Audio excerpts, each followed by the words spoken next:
Hello and welcome to Narayana IAS. I'm Pratik, your faculty for daily news analysis. Students, in today's DNA session, we'll be focusing on three most important topics from the Hindu newspaper. So let's quickly go through the topics that we shall be discussing in today's DNA session. The first topic is taken from Hindu page number 6. Now this article, students, it talks about the impact of the infrastructural development on the Himalayan ecosystem, which means what is the consequences, what is the impact of the developmental initiatives like construction of roads, hydropower projects on the stability of mountains, or let's say environment. This is the first topic. The second topic talks about a traditional practice of child betrothals. So we'll understand about this traditional practice of child betrothals and how the people of a country are using this traditional practice as a trick or as a ploy to escape punishment. So we'll understand about this particular practice. The third article talks about how the Supreme Court has come to the rescue of Isha Foundation. Isha Foundation is a foundation headed by a spiritual guru, Sadhguru.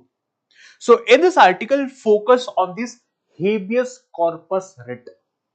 Right. So these are the three topics of the day. Make sure you're fresh. Make sure you have a pen and paper to note down the keywords, key points, and make sure you focus completely, wholly and solely on these three topics. Trust me, these are very, very important topics. If you focus, trust me, you'll understand each and every point that I'll be discussing today. Let's get started.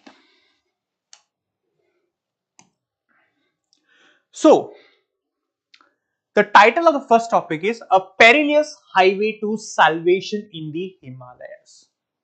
This is the title of the topic. So as I told you, what we shall be discussing in this DNA or the first topic is the impact of environmental projects, or for that matter infrastructural projects. So here it should be rather infrastructural projects on environment or the fragile ecosystem. And this topic is important under GS paper 3, which means mains. In mains, we have a subject in the name environment and ecology, and under this subject, we have a subtopic in the name environmental pollution and degradation, environment impact assessment. So, this topic you can map with GS3 paper environment and ecology. This was a question asked in the year 2016. The Himalayas are highly prone to landslides. Discuss the causes and suggest suitable measures of mitigation. Mitigation, that is to reduce the impact. So, if you understand this topic, you will be in a position to address this particular question. Right? And that is the reason we discuss such topics, so as to help you be in a position to address the answers asked in the UPSC question or examination. Now, the context. What is the context? See, the Char Dham highway project. What is this? It's a project. It's an infrastructural project. It's a 900-kilometer road initiative. Where is it located? In the Uttarakhand state, in the Himalayas. Char Dham. Which are the Char Dham? Gangotri, Yamunotri, Badrinath, Kedarnath. Now, this is an infrastructural project initiative. What is the purpose? One, to boost religious tourism. Lakhs and lakhs of people visit these Char Dhams. So they are dual purpose or strategic importance rather. One is to boost religious tourism. The other one is to improve military access. Now, if you look at the Himalayas, or we have an enemy in China along the Himalayan mountains. So, in case in future we have a war against China, it is important for the Indian soldiers to be deployed along the Himalayan region. The quick mobility. So, for the quick mobility, it is important that we have roads. For the same, the Indian government is constructing 900-kilometer road. Where? In the state of Uttarakhand. However, the scientific reports have highlighted that the construction of roads and highways on the mountainous region has a very debilitating impact, a major impact on the fragile ecosystem. Which means because of these developmental initiatives or infrastructure developments, the environment is getting impacted. How we'll discuss in the next few slides. This is the context. I hope you understood the context. Which means, what is the context?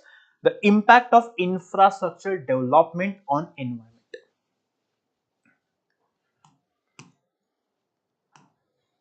So, I'll not be reading each and every point, right? I'll be explaining you each and every point. You have the DNA notes. In case you want to refer, you can refer the DNA notes and read the points. Here, when I speak, do not focus on the text. Focus on what I say. Then you have the DNA notes. You can refer the DNA notes for revision. Or if you are having the practice of writing current notes, you are free to do it. Right? You know, having a pen and paper will also ensure that you don't fall sleepy. That's the reason, have this habit of writing current notes, running notes.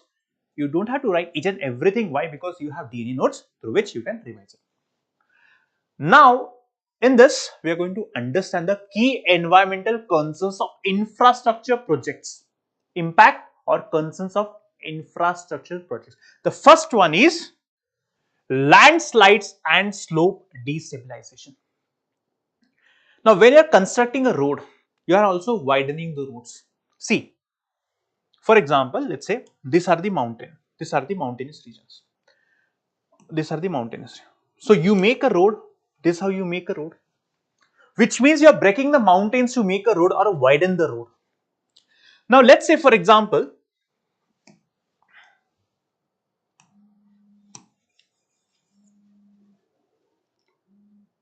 this is a mountain or this is a slope. This is a proper structure. Now, if you literally cut this mountain or destroy the mountain for construction of roads or let's say highways, then you are actually impacting or affecting the stability of this particular slope. Are you getting my point? Which means now because of road widening projects, what happens is it leads to landslides. Let's say, for example, this is slope.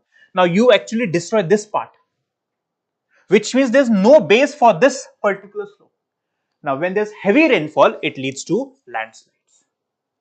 For example, the data post 2022. Post 2022, we have observed 300 landslides along the 250-kilometer stretch between Rishikesh and Joshimath. This is the data post 2022. I hope you understand the impact of the infrastructure development on the environment. I hope you are getting my point, right? Now see, because of slope cutting, as I told you, for the construction of roads, you cut the mountains. As you are cutting the mountains, it is leading to instability. As I told you, for example, you are cutting this part, which means now there is no support for this part of the slope or mountain. And then when it rains heavily, because of destabilization, it leads to landslides. This is the first impact, landslides and slope destabilization. The second point, deforestation and habitat loss. Now, because of the construction of roads and hydropower projects, the companies are actually cutting down the trees. This is known as deforestation. What is deforestation? Cutting down the trees for the construction of roads and hydropower projects. Hydropower project is a project through which you produce electricity. Using water, you produce electricity. Right? Now, because of the cutting down of trees, it is leading to reduction of forest cover. Now, forest cover, they are very important. Forest, you mean trees. What do trees do? They hold the soil. They're actually holding the soil with their roots. Now you are cutting down the trees, which means there's nothing to support the soil. Now when it rains heavily, the slope, or for that matter, it leads to soil erosion. Why? Because there are no trees to hold the soil. It leads to soil erosion. At the same time, it leads to wildlife habitat destruction. For example, let's say this is an area where wild animals live or inhabit. Now what you're doing is, there are trees. There are trees over here. And the wild animals are dependent on these trees. You are cutting down the trees, which means you are cutting down or taking down the trees on which the wild animals are dependent. This also leads to wildlife habitat destruction. Why? Because you are cutting down trees, the place where the wild animals habit or inhabit, live. For example, the 2013 Kedarnath disaster. Right? This is an example of how reckless development can impact environment. This is the second environmental concern of the infrastructure development. First is the landslide. Second one is the deforestation. The third one, water scarcity and pollution. See, now the water bodies, lakes, rivers, on which local people are dependent, but because of the construction activities, the water bodies are getting contaminated. At the same time, because of temperature rise, these water bodies are getting dried, which means the water bodies on which the local people are dependent are getting dried. Now the local people have to depend on some alternate source. Then we also have the problem of pollution. For example, so many tourists visit the Himalayan region. Now the tourists, they dump the waste. There's accumulation of waste. This again is impacting the environment. For example, the waste are disposed in the rivers, lakes, right? And the eco-sensitive regions like Gangotri gets affected because of pollution as well as because of drying of the water bodies. Why do the water bodies get dried? One, because of the contamination or because of the construction activities. The construction activities leads to contamination, and the temperature rise is leading or is impacting or resulting in the water bodies getting dried.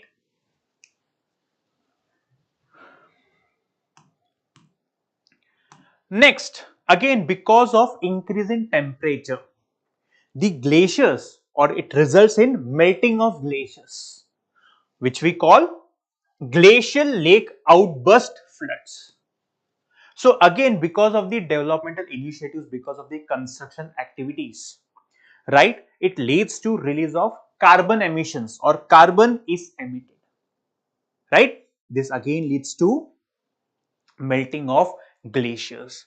For example, in the year 2021, the Chamoli disaster in Uttarakhand serves as a reminder how reckless development can impact the environment, or reckless development can impact the environment, right.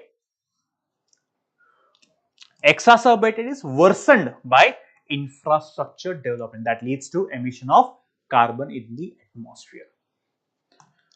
The next is biodiversity loss. The Himalayan region, which is rich in flora and fauna, is getting affected. Again, why? Because of the infrastructure projects like the roads and highways. For example, in Uttarakhand, which is a strategic location, because of the large construction, it is leading to biodiversity loss. As I told you, this is a region, right? Now, what you do is you cut this region. Now, this is a habitat. This is a biodiversity region, biodiverse region. You are cutting this region and you are using this region for, let's say, roads, for the development of roads. Now it leads to fragmentation or fragmented habitats. As I told you, there are wild animals who are dependent on the forests over here, but because of deforestation, it is leading to fragmented habitats. At the same time, the people who are dependent, the population is also getting reduced. For example, as I told you, the wild animals are dependent. Now you are cutting or you are taking away their homes. If you take away their homes, it leads to reduction in the population of that particular species. For example, we have the snow leopard, or the population is shrinking. Why?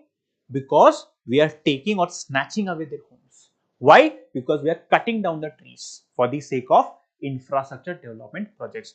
Then we have this Valley of Flowers. It's a UNESCO World Heritage Project. Even this UNESCO World Heritage Project is getting threatened because of infrastructure development.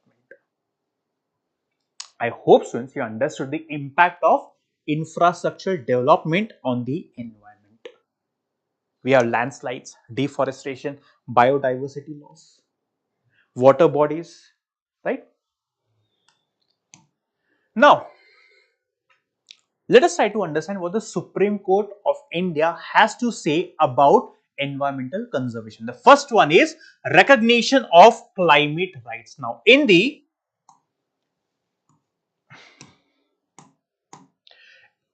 MK Ranjit Singh and others was a Union of India, the Supreme Court said that people of our country have the right to have clean environment, right to live in clean environment. And this is a fundamental right of the people of a country to live in a clean environment. And this fundamental right is under Article 14 and 21. It's a legal precedent, that is an example for protecting people from the impacts of the developmental initiatives on environment. So this Supreme Court judgment, it sets as a legal precedent for protecting people from the infrastructure projects. The second one is ecocentric view of the environment. Now in the state of Telangana case, the Supreme Court advised the government to adopt ecocentric approach. That is, whenever the government of India is focusing on infrastructure development, the government has to be sensitive about environment. Ecocentric. We have to balance development and environmental protection. Why? Because we human beings are the protectors of the environment, trustees of nature. So it is our duty to protect the environment. Then carrying capacity of Himalayan towns. Now the Supreme Court asked for guidelines on the carrying capacity, which means the amount of development that we are doing in the Himalayan region. But the question is, are the Himalayan regions or the nearby towns have that capacity to cope up with the development? That's the reason the Supreme Court has asked for guidelines, or rather the Supreme Court instructed to limit infrastructure development in the region, to limit infrastructure development. So these are a few Supreme Court observations that you have to mention, right?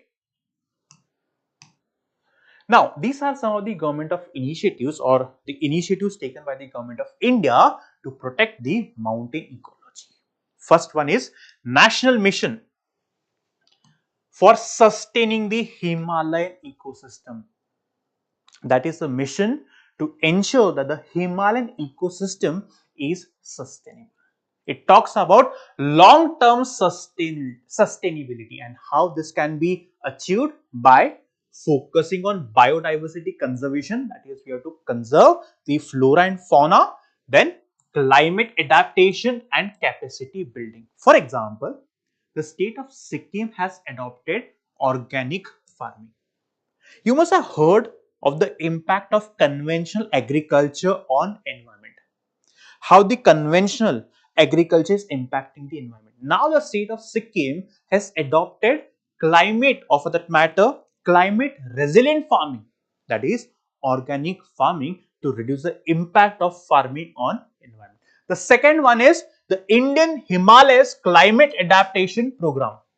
Now, this has been instrumental in building the climate resilience among the farming communities, which means it encourages the farmers to adopt sustainable practices, right? Water management techniques, that is to ensure that the water usage is optimal or getting reduced.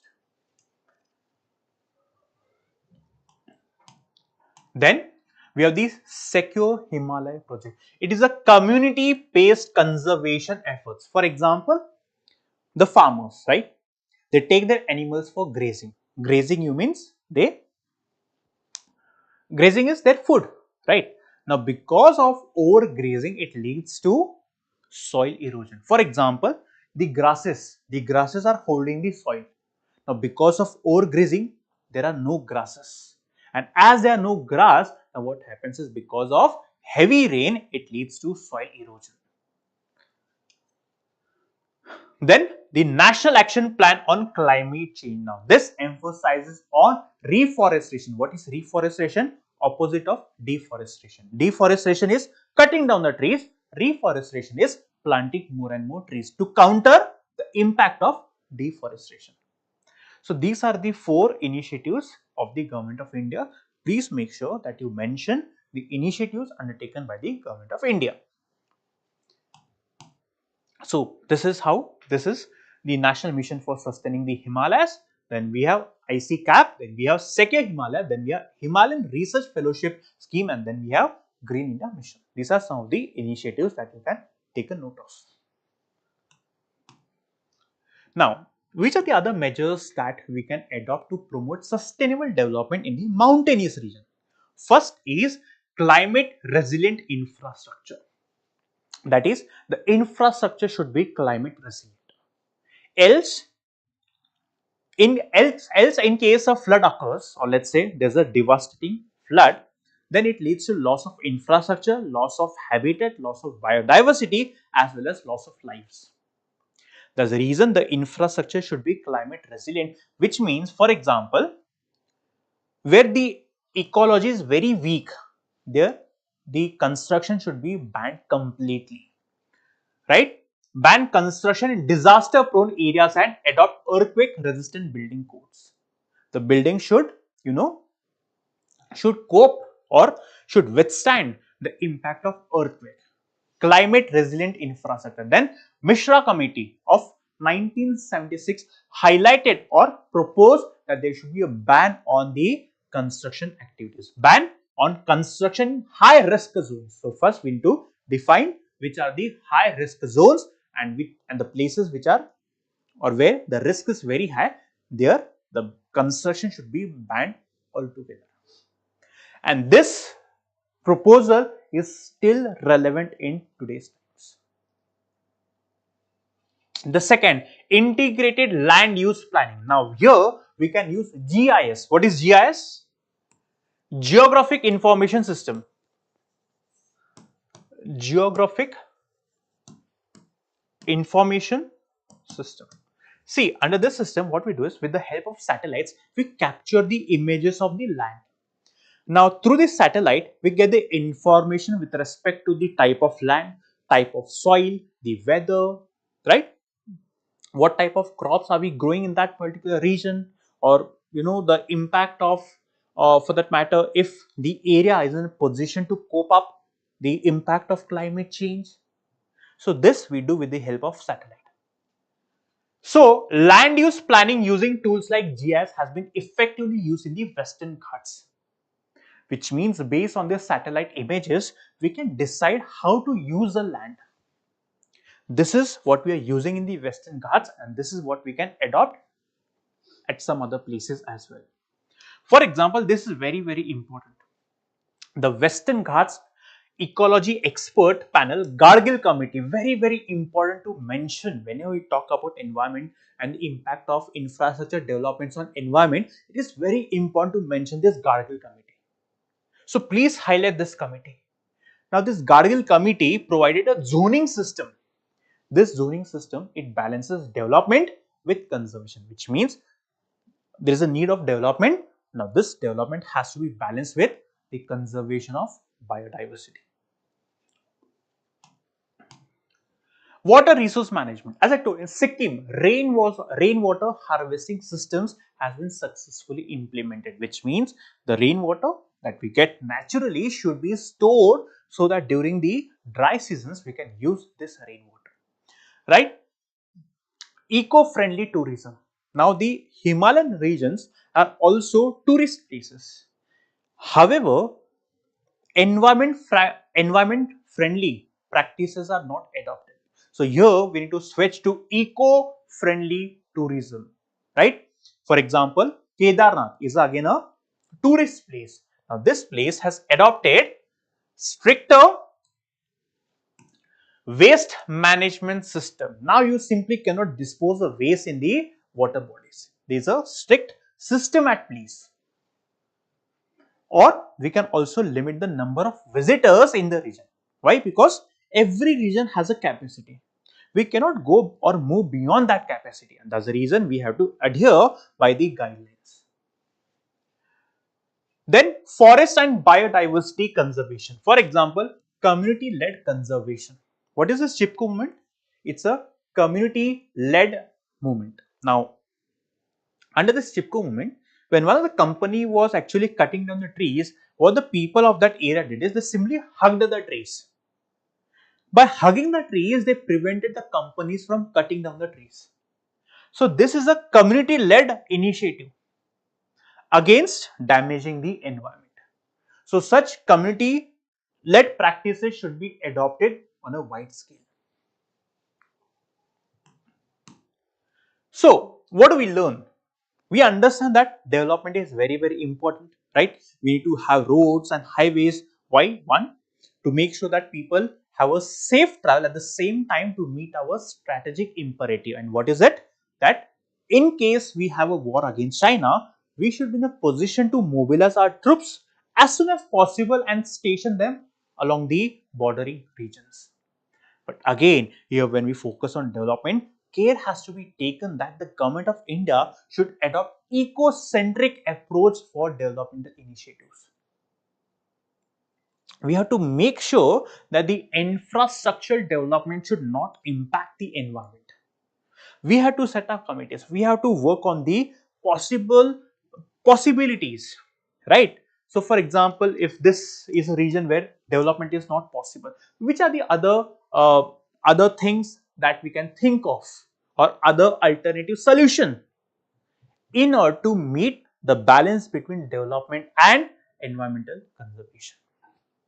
I hope students you understood the first article, right? Okay. Now, students, let's focus on the second article. What is this article? Child betrothals are a ploy to escape punishment. This is what the Supreme Court has observed. So, let us try to understand this article. Now, this article understand about the child betrothal traditional practice as well as the Prohibition of Child Marriage Act. Now, this topic is important for both GS 1 and 2. In GS 1, we have a subject in the name Indian Society. Under Indian society, we have salient features of the Indian society. In GS paper 2, we have mechanisms, laws and institutions for the protection and betterment of the vulnerable sections like children, right? So, this topic you can map with GS paper 1 as well as GS paper 2. What is the question? Asked in the year 2019, empowering women is a key to control the population growth. Though this question is not directly related to the topic, but yes, a question of this nature can be asked in the examination. So, based on this topic, you can utilize few points to address this particular question.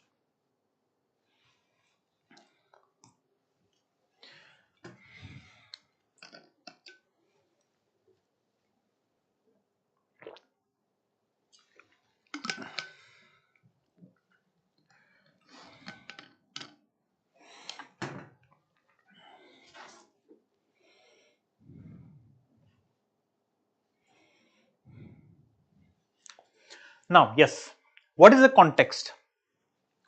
The Supreme Court has requested Parliament. What has Supreme Court requested? To outlaw, to ban the child betrothal practice. Supreme Court has requested Parliament to ban this child betrothal practice. What is this practice? Let us discuss that first. In short, I'll tell you what is this practice. I hope you remember that especially in the rural areas, the parents, they marry their children at a very young age, which means the partners of children is decided at a very young age. It is the parents who fix these alliances. Actual marriage does not happen, but the marriage is fixed, which means as and when the child reaches a legal age, the parents marry their children. This practice is known as child betrothal practice.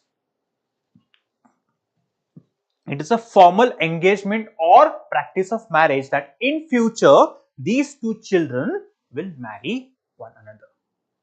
This practice is known as child betrothal practice. It's a customary practice, it's a traditional practice. It is not legally recognized as marriage. Very, very important. Which means here promise is made that once these two children reach a particular age or adolescence, the parents will marry their children. It's not legally recognized as marriage. This is very, very important. Now, this practice is what is leading to problem. I'll tell you what problem. And that's the reason the Supreme Court has requested Parliament to ban this practice. I hope you understood this child betrothal practice. Please comment and let me know if you understood this practice. I hope you must have come across many such practices which goes against human dignity or which goes against modern standards. Now, yeah, so you can read the context later. What is the context? The Supreme Court has requested Parliament to ban this practice. What is this practice? Explain. Now, I'll tell you what exactly the problem is. What is this act? Prohibition of Child Marriage Act. What is this act?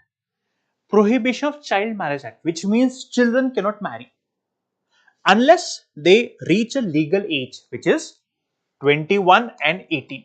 21 for men and 18 for women. They cannot marry. If someone is getting married at the age of 16 or 17, the parents can be punished under Prohibition of Child Marriage Act. This act, it criminalizes child marriage, which means child marriage in our country is banned. But this law does not explicitly talk about child betrothal practice. See, in child betrothal, they are not marrying, but the alliance is fixed at a young age. Which means what the parents are doing is, see, as I told you, this law has not explicitly banned child betrothal practice. Not explicitly banned. So the parents are taking advantage of this loophole gap and making their children marry at a young age. Why? Because this law has not banned child betrothal practice. See, it does not explicitly prohibit child betrothal. This law mainly addresses act of marriage, but child betrothal, the marriage is not happening. The marriage is only decided that in future these two people will marry one another. And you know that children, for example, when the children reach adolescence, the parents marry the children. Now, what is POXO? POXO Act is Protection of Children from Sexual Offences Act. POXO, Protection of Children from Sexual Offences Act, which criminalizes sexual activities with minors. Now, this particular law is threatened by the institution of child marriage. See, when children marry at a young age, especially the bride. Who is a bride? Bride is a woman. And bridegroom. So, bridegroom is a man or is a boy. Now, if a girl is getting married at a young age, then this girl will be subjected to sexual abuse. I'll tell you why. In majority of the cases, we have seen that if the children marry at a young age, then they're subjected to sexual abuse. I'll tell you why. Right? Sexual abuse. I hope you understood what is this act. It prohibits child marriage. And this act, POXO, it criminalizes sexual activity with minors. Now, what is the legal loophole? See, the societies of a country or India as a society or the Indian society reflects patriarchal attitude or mindset. What is this patriarchal attitude? Now, this norm indicates where in our society men dominate over women. So you see in majority of the families, it is a man who is taking most of the important decisions and also decides what to do and when to do. He imposes his thoughts on the entire family. This is the patriarchal mindset. For example, in many families, the woman or the wife does not eat unless her husband eats first. So this again is a patriarchal mindset where the importance is given to men and boys over women. Now, so with respect to child betrothal practice, poverty, lack of education and cultural expectation often lead families to engage in child betrothal practice. See, because of poverty, because of the cultural expectation of the society, what families do is they are forced to engage in the child betrothal practice. For example, the daughters are considered to be liabilities, and especially now in the rural areas, what the parents do is they consider daughters as liabilities and they marry off them as soon as possible. This is again prevalent in our country, especially in the rural areas as well as in some urban areas. Now here, misinformation. For example, in this patriarchal mindset, the young boys, they're actually conditioned in such a manner where they are taught to dominate or impose their thoughts or control the entire family.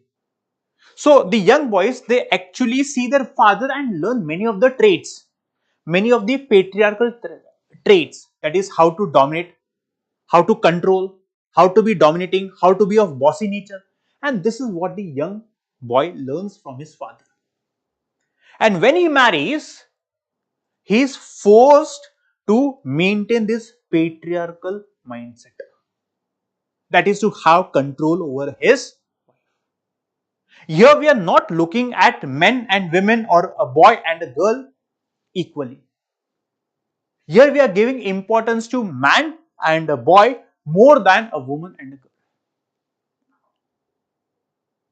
Which means the wife, or for that matter girl, cannot do against the wishes of her husband, or a girl cannot do anything against the wishes of her parents. This is a patriarchal mindset.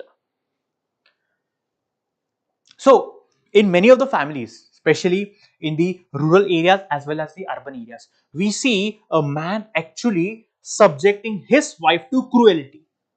There's physical violence, there's sexual violence.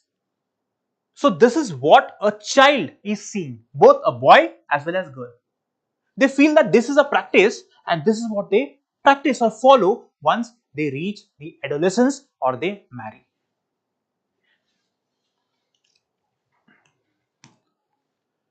Then if I talk about the impact on children, especially for girls, that is the child brides, who is a woman, she is subjected to physical abuse. Or for that matter, let's say as she marries early, it leads to early pregnancies, which means as she is marrying early, there is no education, which means she does not have opportunity for her personal development. So if you educate, if you take the education, you get a good job. That leads to your personal development and health. And if I talk about boys, right, even the boys are affected. Why? Because they are learning all the negative things from their families. For example, the way how to dominate the patriarchal mindset I just talked about. So this is what they're actually learning from the society, and this is not good for the, for the stability of the family or stability of the institution of marriage. Loss of autonomy. Now here, a boy and a girl has no choice to decide their partners, which means the parents are the one who are deciding on behalf of the children. There is no autonomy, which means they are not in a position to enjoy their childhood or for that matter complete their formal education. Violation of rights. Now, allowing a child to marry early leads to violation of fundamental rights, like for example fundamental right to health, fundamental right to education, all these fundamental rights are getting violated. Why? Because of child marriage. Now, if this is the practice, the customary practice or traditional practice, the government of India has come ahead or come forward with some guidelines. For example, comprehensive, the first one is comprehensive sex education, which means here the Supreme Court has stressed that there has to be age appropriate sex education. For example, it is very important for boys and girls. I'm not talking about men and women. It is very important for boys and girls to know their body, to know the body of their partners. Because often we have seen that in a male dominated society or patriarchal mindset, it is the men who literally dominate their women or their women. For example, you must have heard this concept of marital rapes. What is marital rape? Marital rape is not criminalized. What is marital rape? Marital rape, which means when a husband forcefully engages sexually with his wife without her consent. Now, this is not a crime. Why? Because there's a understanding that once two people marry, they have the right to engage in sexual activity. But here we are not giving importance to the word consent. There has to be consent whenever the two people, a boy or a girl or a man and a woman, engaging in sexual activity, there has to be consent. Only after consent they can engage in sexual activity. But what we have seen in our childhood, let's say for example in our society, that the male or men dominate. They force their wives. That's the reason it is very important to have sex education in the schools, age appropriate sex education. The second one is community initiatives. You must have heard of defecation free, right? Open defecation free village, which means people should not defecate in the open. They should go to the toilets, right? People should not defecate in the open, that is in the fields. They should defecate in the toilets. So this was an initiative. Similar such initiative can be taken with the name child marriage free village, which means there should be no child marriages in a village. Child marriage free village. Such initiatives should be taken. Online reporting portal. There has to be a portal where the child marriages are reported or the child betrothal practices are reported, and the government of India should take swift action against the child marriages or the child betrothal practices. Compensation schemes. For example, the girls who come out of such child marriages, here the government of India should compensate these girls by providing them financial incentives and educational opportunities so that these girls use these benefits for their own personal development.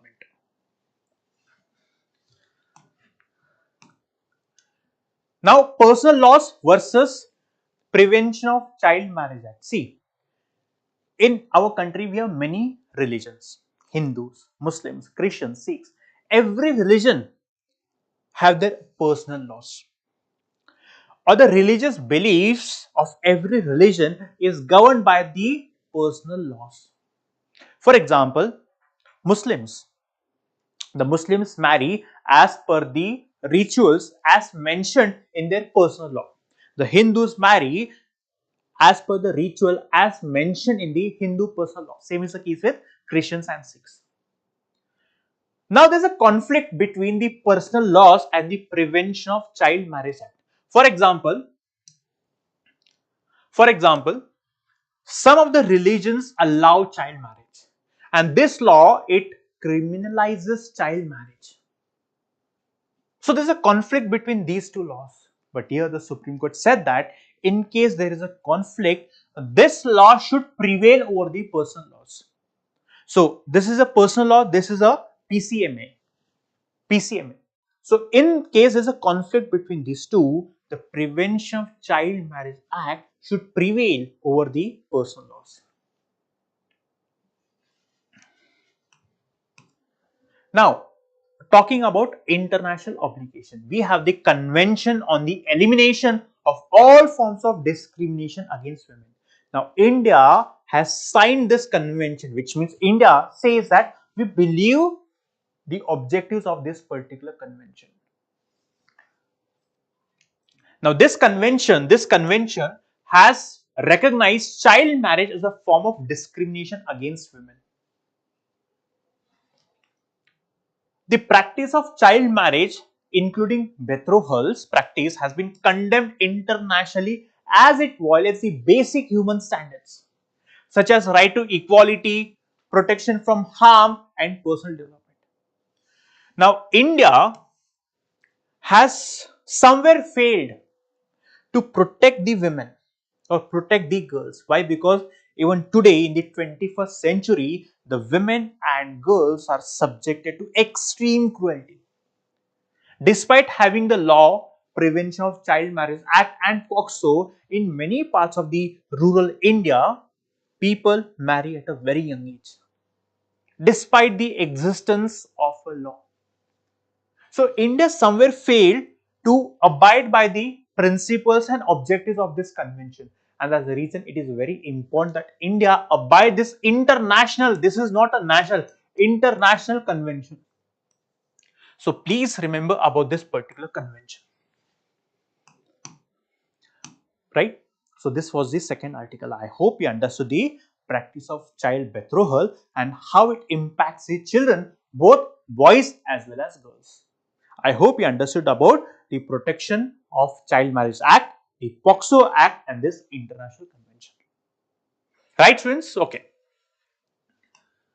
Now, the third topic. The title of the third topic is Supreme Court closes habeas corpus case against Isha Foundation. In this article, focus more on habeas corpus. Why? Because it is important for the examination.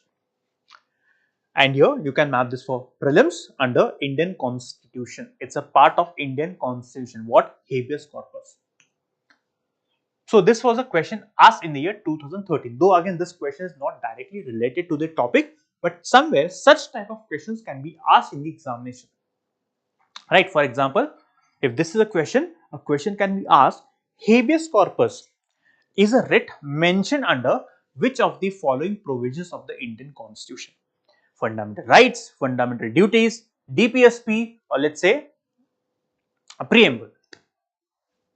So, you should be prepared for such type of questions. Now, what is the context?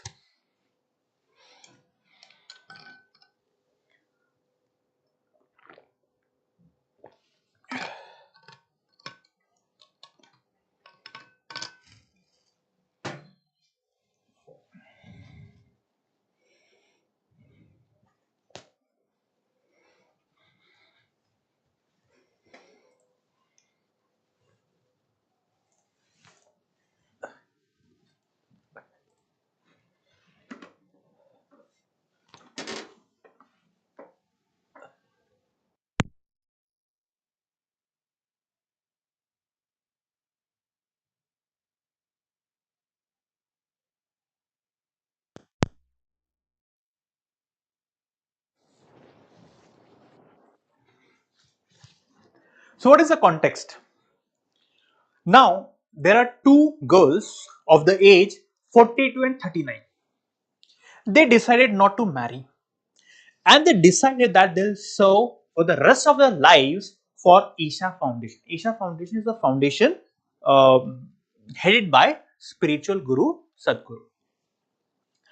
Now, the father of these daughters, these two girls, the father complained in the court that Sadhguru is forcibly keeping his daughters in the foundation, or Sadhguru is brainwashing his daughters and saying not to marry, or serve the foundation for the rest of their lives, to be a nun or let's say a monk. That's the reason, in order to release the daughters from Isha Foundation, the father of these two girls, he filed an application. Which application? Habeas corpus application in the court. The purpose of this petition was to release his daughters from Isha Foundation. I hope you understood the context. Now, what is habeas corpus? In short, I'll tell you what is habeas corpus. Let's say, for example,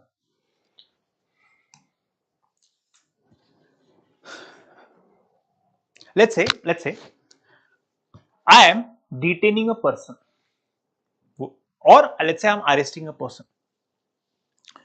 Now, let's say, or let me give an example. There are two people, Rahul and Shyam. Now, Rahul detains Shyam. Now, the guardian of Shyam, that is, let's say any person, let's say guardian, that is, let's say his father or any person, can file a petition in the court asking on what grounds has Rahul detained Shyam or arrested Shyam. Does Rahul has the authority to detain Shyam? We do not know. So, the guardian of Shyam, his father, mother, brother, sister, or friend, it can be anyone. This person will file a petition in the court against Rahul, right? And in the petition, the question will be on what grounds has Rahul detained Shyam. Now here, the matter will be heard in the court. The court will ask Rahul on what grounds have you detained Shyam. Does he has the authority? No. If he has got no authority, on what grounds is he detaining Shyam? And now, if the court finds that this person has detained Shyam illegally, then the court will order Rahul to release Shyam. Which means here, this father or the guardian of Shyam is securing the personal freedom of Shyam. This is known as habeas corpus. So let's say, for example, tomorrow I detain some person, right? Then the guardian of that person will file a habeas corpus writ in the court. The court will ask me on what grounds have I detained the other person. I do not have the authority. Then in such a case, the court will order me to release the person. This is known as habeas corpus. You can read this content, right? So what is it? It can be filed by anyone on behalf of the person. It ensures that no one is detained unlawfully. For example, let's say you commit a crime. The police is arresting you. The police is arresting you now. Now, in this case, the police has arrested you legally. So, you cannot file a habeas corpus petition. Let's say, for example, you have committed a crime. The police thinks you have committed a crime, but you think you have not committed a crime. Now, your guardian can file habeas corpus against police. Will say that the police has detained you illegally. Now, the court will decide if you have committed crime or not. I hope you understood what is habeas corpus. Article 32, very important. Article 32, Supreme Court. Article 226, High Court. Only the Supreme Court and High Court have the power to issue writs, not any other court. Which means you can file the habeas corpus petition only before the Supreme Court or High Court and not anyone. Understood what is habeas corpus? I hope you understood what is habeas corpus. If you are not understood habeas corpus, please comment in the comment box. In the next DNA, I'll make sure I'll come up with better example to explain what is habeas corpus. In short, no one can detain or arrest the other person illegally. And if a person detains the other person, right, and this detention is illegal, then through habeas corpus writ, the person who is detained will secure his release. Ram and Sham, right? Now, family and relationship. See what happened in this case. The father said that how can Sadhguru detain my daughters? This is a problem. Now here you see that the children, right? Children these days are taking independent decisions. For example, let's say which religion they want to follow. The children can follow any religion. They can, decide not to marry, or they can also decide to marry the sex of the same sex, to marry the same sex partner. This is a problem. This is the problem. I hope you understand. Family and relationship. Now, there's a common understanding that, or this is how a society, or for that matter, family works. The father, or let's say parents, think that they have the right to take decisions on behalf of their children. This is how the Indian society has been functioning, working. The parents take decisions on behalf of their children with respect to their education, with respect to their marriage, and so many things. But now, in the modern world, the children are taking decisions independently. The children are marrying outside their caste and outside their religion. They're marrying partners of the same sex marriages or relationship. Now, here in this case, the two daughters said that we are voluntarily serving Isha Foundation. No one has forced us. We are serving voluntarily by our own choice. We have decided to, leave the materialistic pleasures, and we have decided to serve for the rest of our life to Isha Foundation.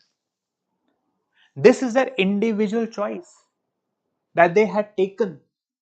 How can the father of these daughters decide what these daughters have to do? So far, the parents have been taking decisions, but now the children are taking decisions independently. So here we see the cultural conflict between the parents and their children. So you can read by your own. This is the points that I explained is the essence of these points. Misuse of legal proceedings. Now here what the court said that people are using the habeas corpus writ. What the court said is, in order to resolve the family disputes, people cannot invoke habeas corpus writ. They cannot misuse a legal provision. So habeas corpus writ is not a provision to resolve the family disputes unless the case is very, very serious. So the court suggested that habeas corpus writ should not be misused. In this case, individuals have the right autonomy to take decisions on their behalf. And these two daughters, who were 41 and 39 years old, were in the position to take decisions independently. And the court suggested that habeas corpus should not be misused. Now, what is the court's perspective on individual autonomy? See, in the last few decades, or let's say 1 or 2 decades, the court has given utmost importance to individual autonomy. Earlier, the society norms used to influence the court decisions. But now, what we see and what we experience is that the court is giving undue importance to individual autonomy, which means no religion, no society, no tradition, no spiritualism or norm can influence the decision of the individual. An individual has the right to decide what kind of education he or she has to pursue, which person to marry, which religion to adopt, whether he or she wants to follow any religion or he or she wants to be an atheist.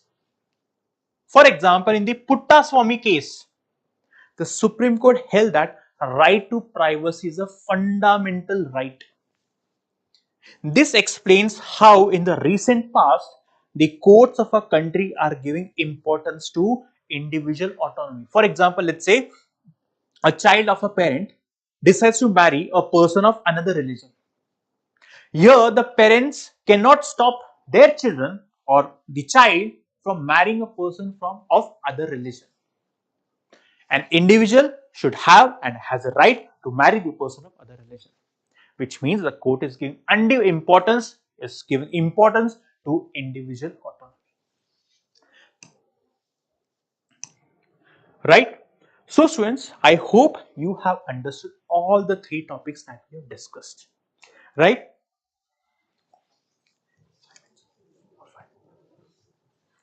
So now let me just take you through the products that Narayana IAS is working on. Now students, we help the students prepare for the IAS examination at a very young age, which means after 10th, they can start preparing for the UPSC examination. Given the competitiveness or given the way how examination has become very competitive, it is very important that you start preparing at a very young age. That is right after the 10th standard, you can prepare for the UPSC examination, which means in the inter and degree. So within 5 years, you can have a solid foundation and then you can take on the UPSC examination.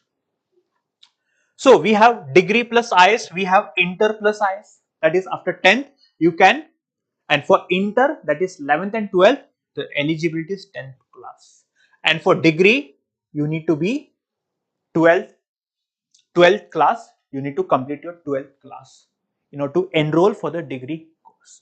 So if you see here, what we have done is we have made NCERT books for every subject. Then we have GS books for every subject.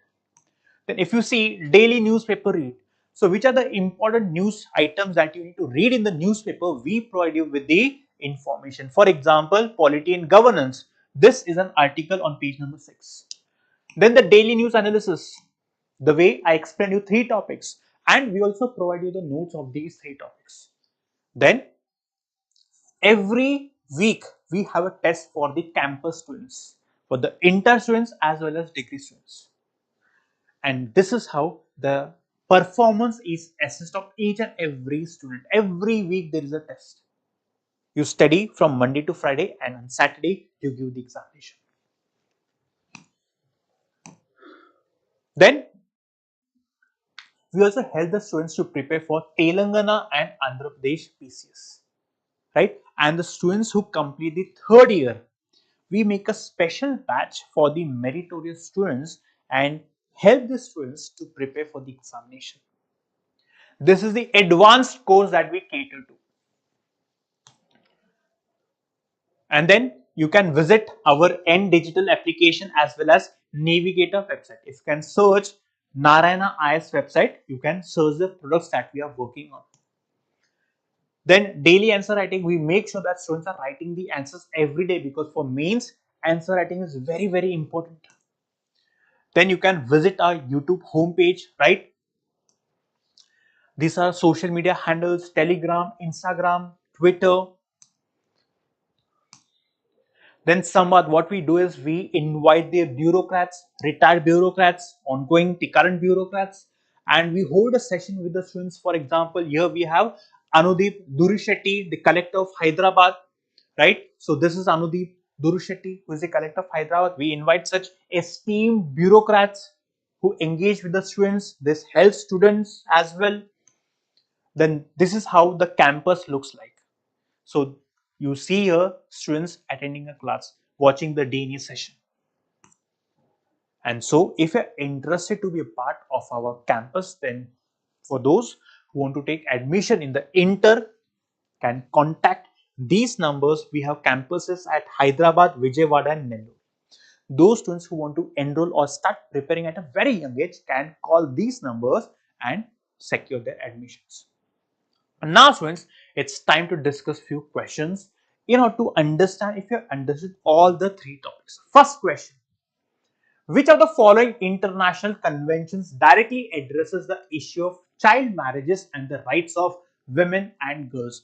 Please pause the video and comment the answer in the comment box. So, if you have watched the video, right, the correct answer for this question is question number or option B. Very simple. The next question: what is the primary purpose of writ of habeas corpus? I discussed habeas corpus. What is the purpose? To safeguard personal freedom. So again, you can pause the video and answer in the comment box, right?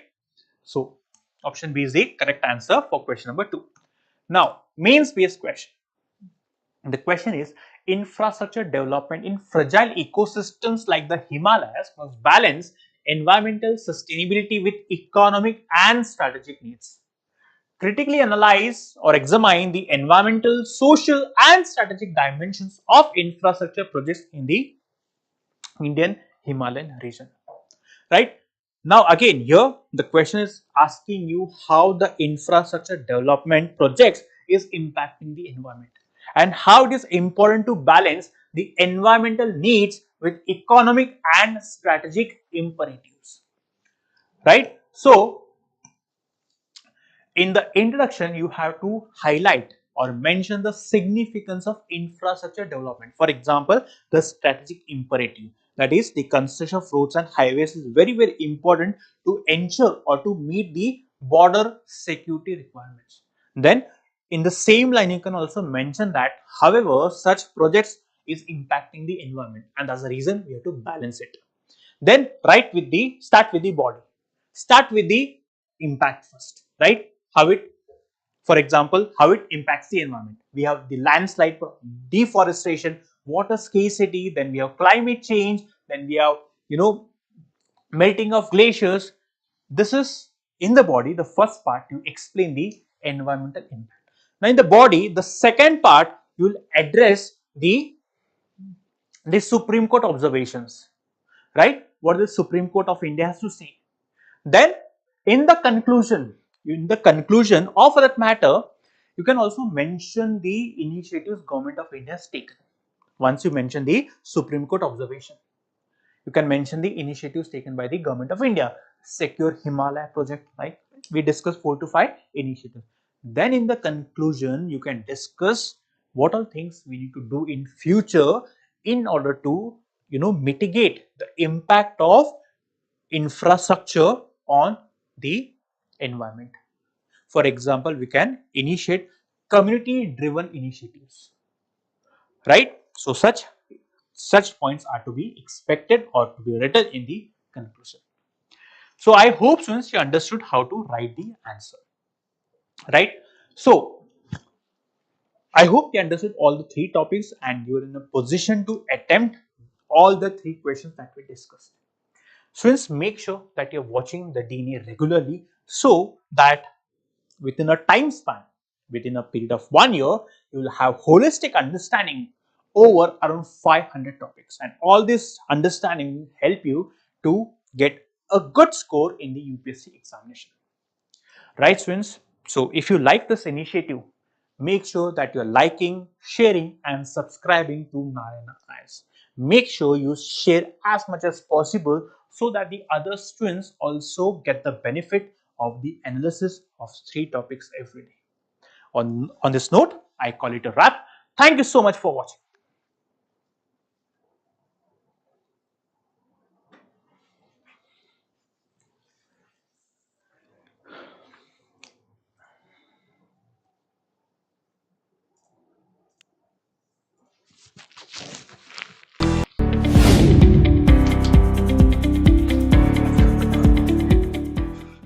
I don't know Surika ma'am का कितना